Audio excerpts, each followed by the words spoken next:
My real name is Andrew Jebediah Hydosaurus, but you can just call me Andrew Hyde for this talk. I'm talking about minimalism. You're a rough crowd already. I like stories. I think stories are really good.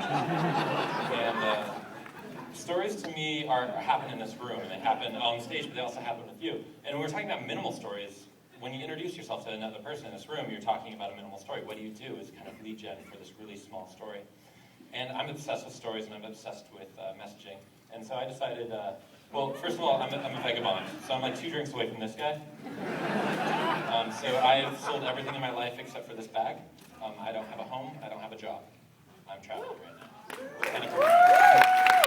I hope to not be this guy at the end of the night. And you may be asking yourself, but why? Why would somebody give up Ignite Boulder and a lot of good friends and travel for a while and do it in such a drastic way? I could have gotten a storage unit. I could have done whatever. And for me, it was just an expression. It was an expression of beauty. This is a picture in Kauai, Hawaii, where I was invited to speak at a conference by the organizer calling me at 1 a.m. for a 7 a.m. flight.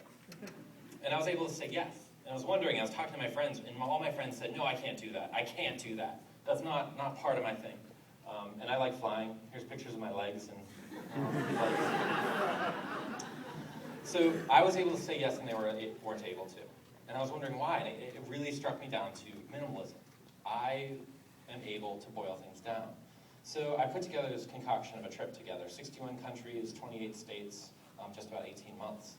And I kind of shared it with friends, and they got on board, and I sold everything I owned. And so here's my travel mantra.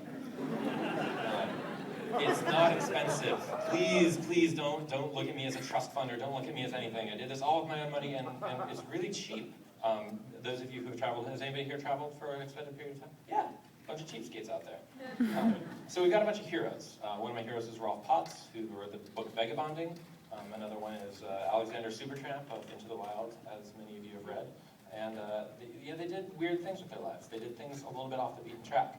So in the worst episode of MTV Cribs, I want to show you my crib. Is that cool? So this is everything I own, like to my name. I have a pair of shorts, a shirt. This is outfit B, and this is outfit A. I have an iPad where I do all my blogging. I have a jacket, and I have an iPhone, a wallet, an S90 camera, where I take pictures like that.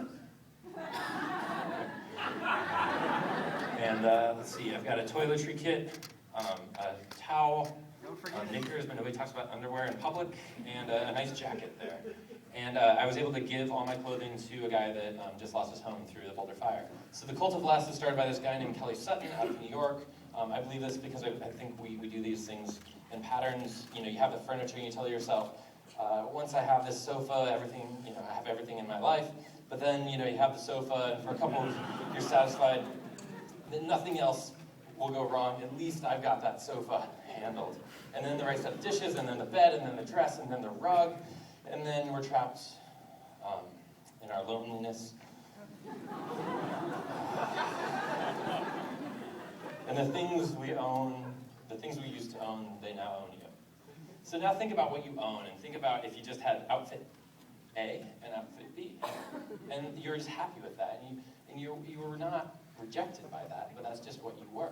You didn't have these extra choices to make, so then you suddenly become happier. So the takeaways to this story, I hope, aren't I'm a freak. The takeaways to this story, I hope, are 1, time is your biggest asset. It doesn't cost a lot of money to travel. It costs a lot of time. If you just take that year off, that means you're not earning money in that year, and that means you're not around your friends and family. So that is by far the biggest cost. So understand that. 2, I'm going to miss you. I'm going to miss the tech community. I'm going to miss all my friends. I'm going to miss family. But I'm going to come back, and most likely everything's going to be pretty much in the same holding pattern. So it's not a huge thing to take off. And 3, realize it's an opportunity. It's on the menu. You can do this. This isn't something elitist. This isn't something that's far out there. This is something that you can easily do, whether that's a month trip or an 18-month trip. That's for you to decide. So I found this quote in a cabin in Alaska that was long since abandoned. It's stunning and sad how many times we tend to go from milestone to milestone in life for getting in between the days that add up to a lifetime, whether we appreciate them in the process or not.